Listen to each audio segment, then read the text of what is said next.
Bonsoir à tous et bienvenue dans ce nouveau numéro du 7-8 Europe, une émission enregistrée ici au Parlement européen à Strasbourg. Notre invité pour cette émission est Aymeric Choprade, eurodéputé non inscrit, ancienne tête de liste du Front National pour l'Île-de-France. Ensemble, nous évoquerons l'actualité de son ancien parti, la tension commerciale et diplomatique qui monte entre l'Union européenne, les États-Unis, mais aussi le reste du monde. Comme à chaque fois, nous vous présenterons aussi le parcours d'un père fondateur du vieux continent, l'italien Altiero Spinelli. Et en fin d'émission, il sera question d'euthanasie, sujet complexe et propice au débat. Nous verrons les choix qu'ont fait nos voisins européens entre interdiction totale et droit de donner la mort.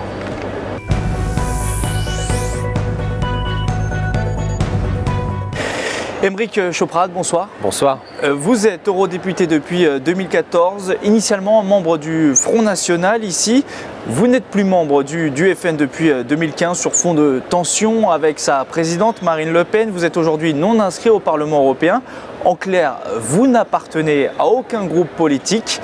Est-ce que vous diriez que c'est un avantage car ça vous donne plus d'indépendance ou alors c'est quand même des difficultés puisque je crois savoir que vous ne pouvez pas être l'auteur de rapports par exemple.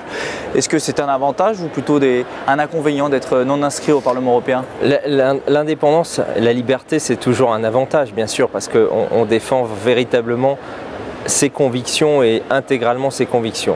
Mais ça a évidemment aussi des limites. Les limites sont des limites politiques. Il est évident qu'il est plus facile d'être réélu quand vous appartenez à une famille politique ou à un groupe politique. Donc ça dépend de l'objectif qui sera le mien en 2019, soit revenir à la vie civile. Moi je suis un Vous ne savez pas encore?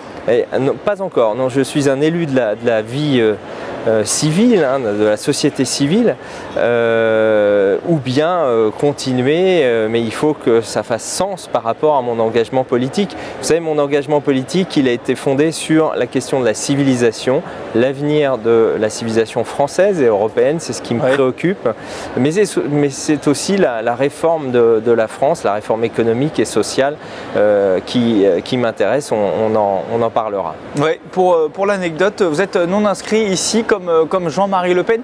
Comment vous regardez sa mise à l'écart du Front National? Est-ce que vous restez plus ou moins un proche du fondateur du FN? Non, j'ai pas jamais été un proche, j'ai de bonnes relations avec lui, mais j'ai jamais été un proche du fondateur du Front National.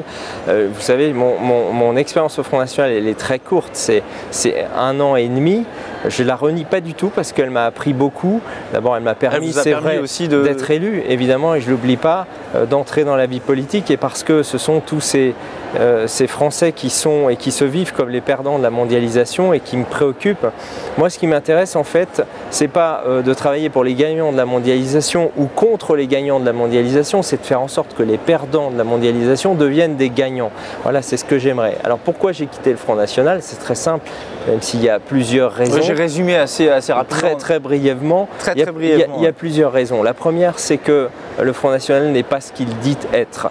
Il y a toujours un noyau dur de gens radicaux qui malheureusement font du tort au Front National. Font du tort au Front National, ça c'est certain, qui ne représentent pas l'opinion d'une immense majorité des électeurs du Front National et même des cadres, mais qui sont, disons-le, antisémites et qui le restent. Et puis le Front National fait beaucoup de bêtises ici au Parlement. J'ai refusé de m'associer à cela, j'ai donc pas été mis en examen, j'ai pas été soupçonné dans l'affaire des assistants, j'ai refusé ce que Marine Le Pen me demandait de faire et j'ai bien fait de refuser. Donc j'ai eu avec ce parti beaucoup de différends. Et j'ai une autre lecture que celle du Front National de ce qui se passe dans le cadre de la mondialisation. On va en reparler, et du Front National aussi dans quelques instants, ou plutôt le futur Rassemblement National. Mais d'abord, découvrons celles et ceux qui ont participé à la construction européenne. Ce mois-ci, Altiero Spinelli, cet Italien, fut un fervent partisan du fédéralisme européen. Son parcours avec Philippe Le Guen, le directeur de l'association Jean Monnet, basée à Bazoches sur Guyonne.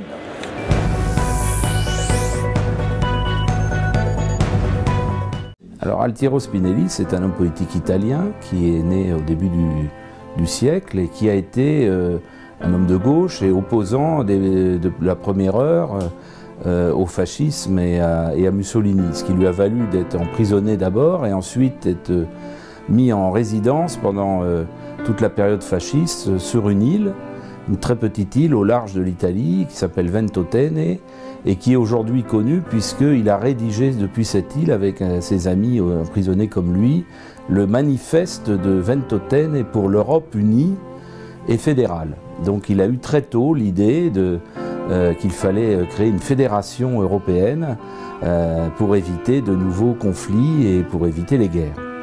Donc par la suite, il a joué un rôle après la guerre comme homme politique italien et puis il s'est retrouvé aussi à la Commission européenne comme commissaire et puis par la suite il a été élu au Parlement européen où il est resté 10 ans. Il a eu un rôle important pour lancer des réformes institutionnelles du Parlement européen. J'ai été la sage femme qui a été ce Parlement à enfanter cet enfant. À présent, il faut le faire vivre. Merci. Il a réussi à convaincre, en particulier d'autres députés qui n'étaient pas forcément aussi visionnaires que lui, de rejoindre sa position qui était de dire qu'il fallait que le Parlement européen joue beaucoup plus le rôle d'une instance fédérale, puisque c'était son idée. Il voulait une fédération, même si au fil du temps il a compris qu'on n'aurait pas des États-Unis fédéraux rapidement. En tout cas, il fallait que le Parlement européen joue un rôle très important, notamment dans la validation du budget européen. Et ça a été un des grands réformateurs du Parlement européen, ce qui lui a valu d'ailleurs aujourd'hui d'avoir un bâtiment du Parlement européen à Bruxelles qui porte son nom. Donc c'est quelqu'un qui est peu connu finalement en France. Il est assez connu en Italie pour son appel de Ventotene de 1941. Et il est à l'origine du mouvement fédéraliste européen, puisqu'il a créé très tôt ce mouvement à partir de l'Italie et qui est devenu ensuite international.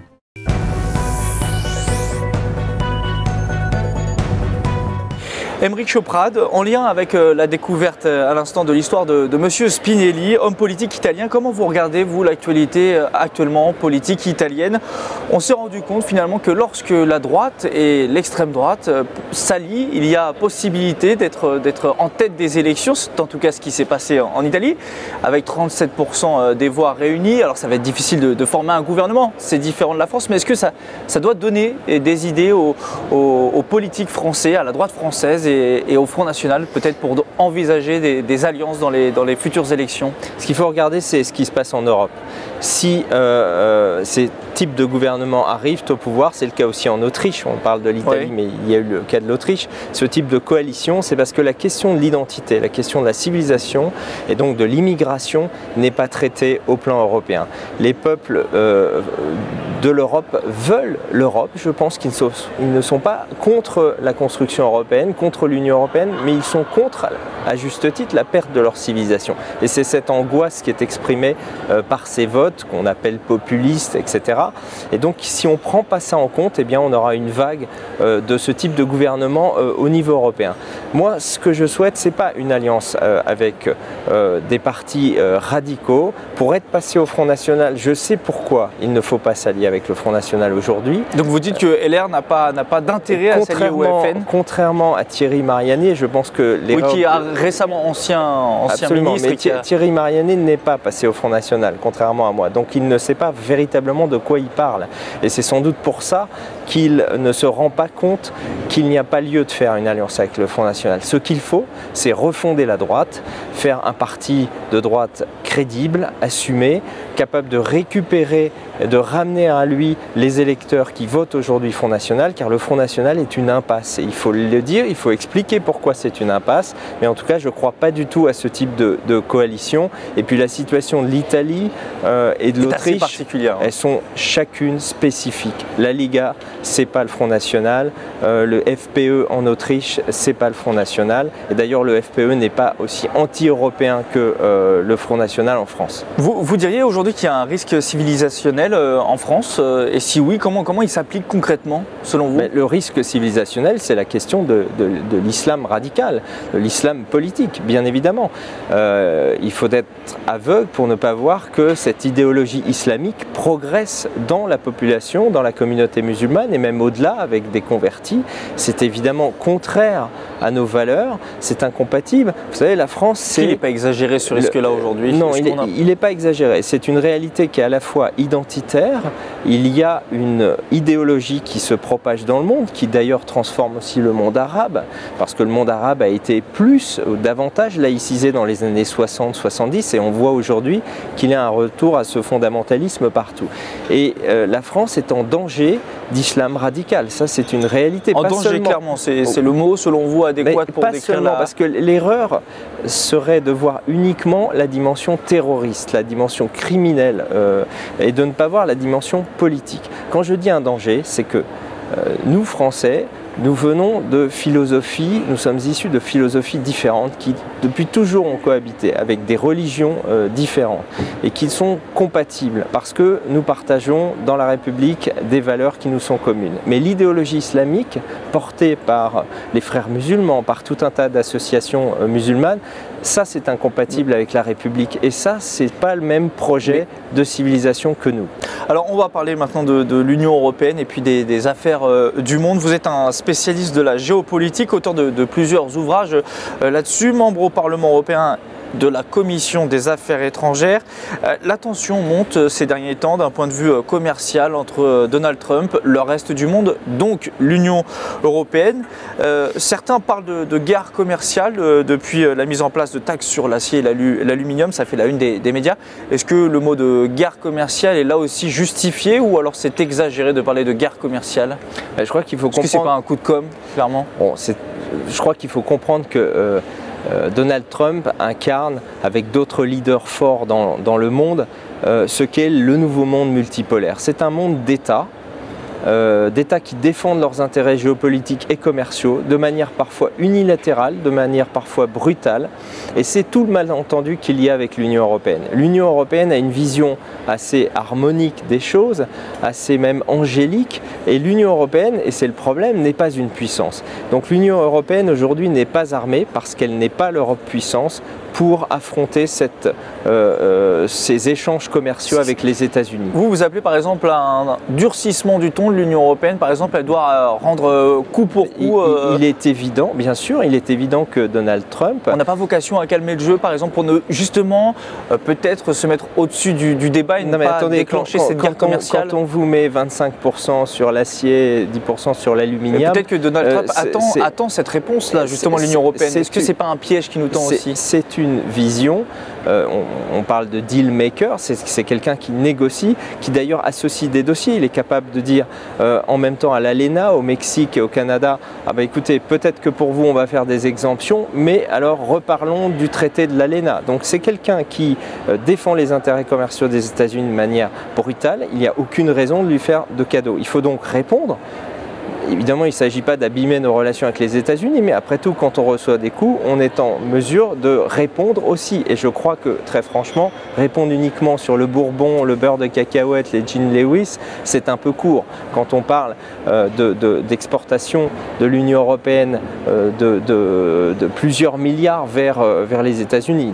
Ça pourrait coûter 3 milliards d'euros à peu près, par exemple, à l'industrie française. Bien sûr, mais c'est pas rien. C'est pas rien. Déjà que, vous savez, quand on compare... On n'est pas les principaux concernés, mais on fait partie des... c'est devenu très faible. C'est surtout l'Allemagne qui serait visée. La Chine est devenue, bien sûr, prédominante dans le domaine de l'acier et de l'aluminium, mais quand même, il n'y a aucune raison pour accepter que les États-Unis tordent les principes de l'OMC. Et répondre seulement devant l'organe de règlement des différends, l'ORD, c'est pas suffisant. D'abord parce qu'il y a des délais qui sont trop longs.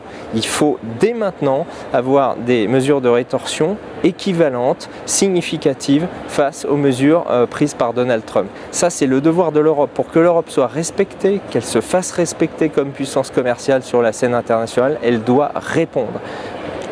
Que pensez-vous de Federica Mogherini qui est aujourd'hui, on va vulgariser son poste, elle est officiellement haute représentante de l'Union pour les affaires étrangères et la politique de sécurité. en clair, c'est notre ministre des Affaires étrangères européenne.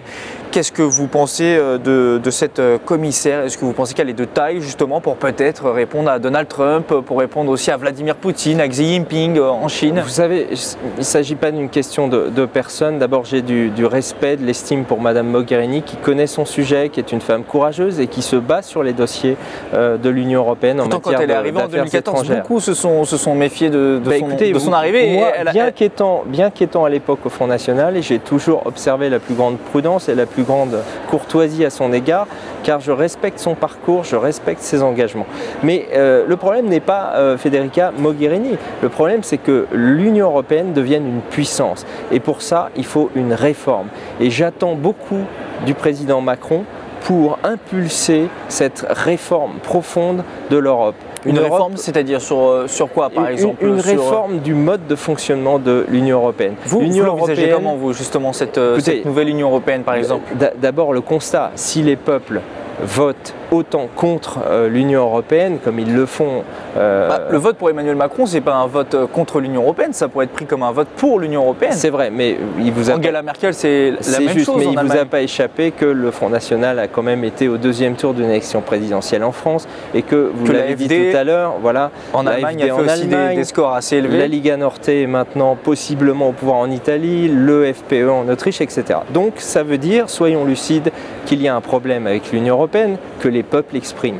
Et si nous ne réformons pas l'Union européenne en profondeur, alors c'est tout l'édifice européen qui s'effondrera d'un coup et nous reviendrons en arrière et ce sera dommageable. Ça n'est pas ce que je souhaite. Je ne veux pas de Frexit. Je pense que le Brexit est regrettable et qu'il va compliquer d'ailleurs la relation entre le Royaume-Uni et l'Union européenne. Donc ce qu'il faut, c'est assez complexe parce que c'est à la fois respecter les différences qui existent entre les États. Je pense à l'Europe de l'Est. Est-ce qu'une réforme de l'Union européenne, c'est laisser plus une part de sa souveraineté finalement au vieux continent? Est-ce qu'il faut accepter de perdre par exemple son pouvoir sur sa politique étrangère, sachant que la France a une politique étrangère importante, on le sait, la principale de l'Union européenne? Alors c'est d'abord une solution qui est flexible et adaptée aux souhaits des différentes nations. Il y a du côté de l'Europe de l'Est des nations comme la Pologne qui manifestement ne veulent pas accélérer l'intégration, qui insistent sur leur spécificité otanienne et donc ne veulent pas de défense européenne. Il y a en revanche à l'Ouest des nations qui veulent s'intégrer davantage. Je pense qu'il faut créer la possibilité qu'un noyau dur de pays puisse accélérer l'intégration, y compris économique, monétaire, elle existe avec la zone euro, d'un gouvernement économique de l'Europe et qui respecte en même temps la volonté des autres partenaires de l'Union d'avancer à leur vitesse avec leurs spécificités. Aujourd'hui, vous pensez que les 28 se mentent clairement, se font croire qu'ils vont avancer ensemble, mais que c'est impossible? Il faut acter une scission C'est pas une scission, parce que je pense que nous sommes un club à 28 pays, 27 peut-être demain, si le Royaume-Uni part. C'est admettre qu'il faut une flexibilité et que les pays de l'Union européenne doivent pouvoir avancer à la vitesse à laquelle ils veulent avancer et sur les priorités qui se sont fixées. Si nous ne faisons pas ça, si nous n'inventons pas cette flexibilité, eh bien ça s'effondrera. En clair, je dis que le président Macron a raison de vouloir accélérer le processus d'intégration au niveau de l'eurozone, mais qu'en revanche, je comprends la préoccupation des pays d'Europe de l'Est, de la Hongrie, de la Pologne, qui s'interrogent sur l'absence de politique migratoire et l'absence de contrôle en matière d'immigration, de flux migratoires au sein de l'Union européenne. On en vient maintenant à notre rubrique et chez nos voisins, ça se passe comment? En France, l'euthanasie dite active est toujours interdite, mais la loi autorise la sédation profonde et continue jusqu'au décès du patient. Seuls les malades en phase terminale peuvent en bénéficier. C'est l'un des thèmes de réflexion des états généraux de la bioéthique en ce moment en France. Qu'en est-il ailleurs en Europe? On fait le point avec Olivier Janouex, responsable du Centre Europe Direct à Saint-Germain-en-Laye.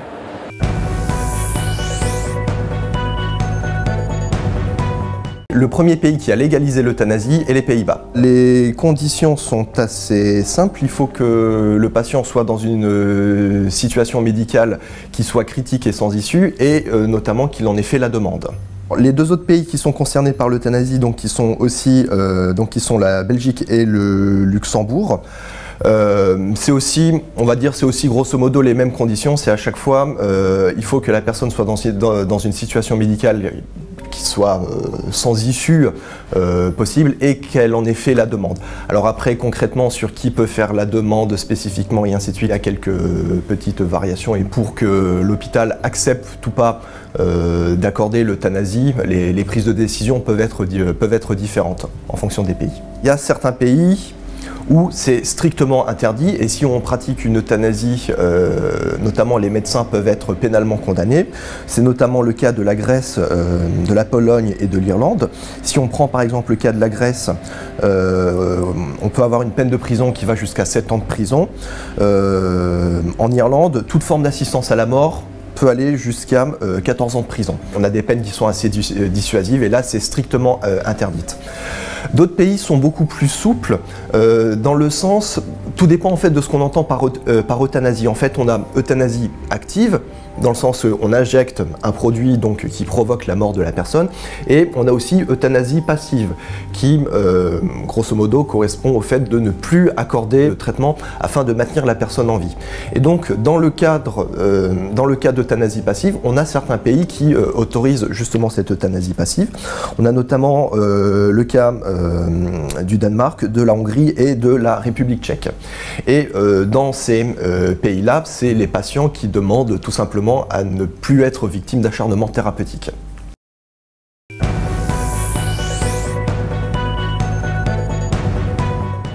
Aymeric Choprade, l'euthanasie est un sujet, on le sait, évidemment sensible, et ce, quel que soit le bord politique. Le débat a été relancé par des députés récemment qui ont demandé à aller plus loin que la loi Claes-Leonetti de 2016. D'autres ont dit que non, c'était une loi suffisante actuellement. Vous, quelle est votre position? Est-ce qu'il faut autoriser comme en Belgique ou aux Pays-Bas, ou alors est-ce qu'il faut interdire strictement comme en Pologne ou Roumanie par exemple?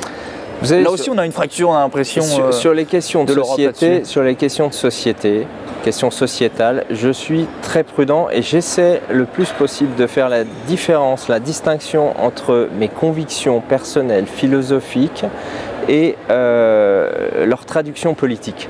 Pourquoi? Parce que je pense que la société évolue sur un certain nombre de sujets, qu'il faut en tenir compte, mais en même temps qu'il ne faut pas tomber dans la pente facile de l'individualisme, du matérialisme, qui nous amène finalement à s'autoriser à faire tout et n'importe quoi et à considérer que l'être humain est une marchandise. La marchandisation de l'être humain, c'est quelque chose que je combats. Sur l'euthanasie, c'est une expérience très complexe, parce que d'abord j'ai la chance de ne pas avoir eu à me poser dans ma famille et dans mon entourage encore cette question, et c'est pour ça que je suis très prudent pour vous répondre.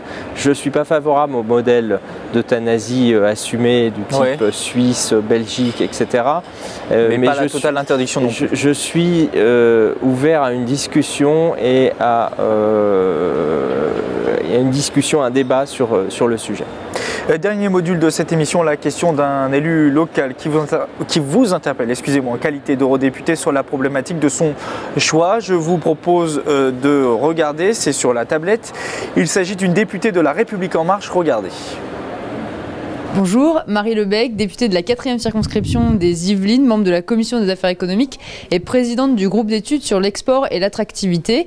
J'ai une question à poser sur l'Union européenne et notamment dans le cadre des traités commerciaux internationaux.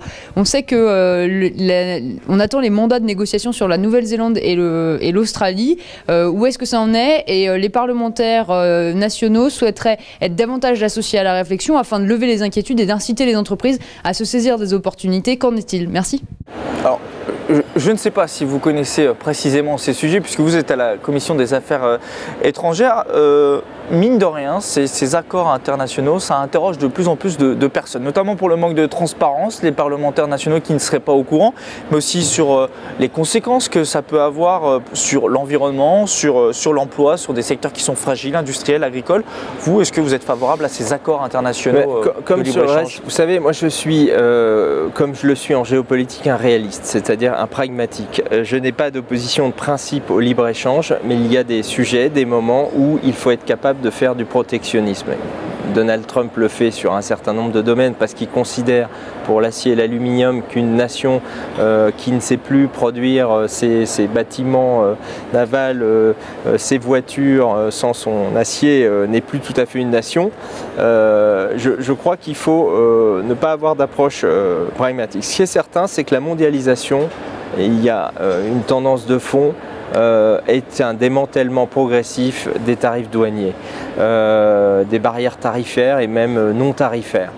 Et ça veut dire que les pays doivent s'adapter à la mondialisation. Et la principale priorité de la France, ça n'est pas de remettre des barrières douanières, c'est de s'adapter, d'être compétitif suffisamment dans la mondialisation. Maintenant, il ne faut quand même pas être naïf. C'est très difficile d'être compétitif face à la Chine et à l'Inde qui ne respectent pas un certain nombre de normes sociales, environnementales, etc. Donc, encore une fois, c'est un équilibre. Je suis les sujets de libre-échange, l'Australie et la Nouvelle-Zélande. J'ai voté en faveur du libre-échange parce que je considère que les pays qui ont des niveaux de développement équivalents aux nôtres, et c'est le cas de l'Australie et de la Nouvelle-Zélande, avec ces pays, nous pouvons démanteler un certain nombre de barrières. Je suis beaucoup plus réticent évidemment sur le libre-échange avec des pays en voie de développement ou émergents, déjà en partie développés, parce que ces pays n'ont pas les mêmes normes sociales ni environnementales. Merci Aymeric Choprade d'avoir participé à ce 7-8 Europe. Je rappelle que vous êtes eurodéputé non inscrit d'Île-de-France. Vous pouvez retrouver cette émission en replay sur notre site internet et la commenter sur nos réseaux sociaux TV78. La semaine prochaine, vous retrouvez le 7-8 politique.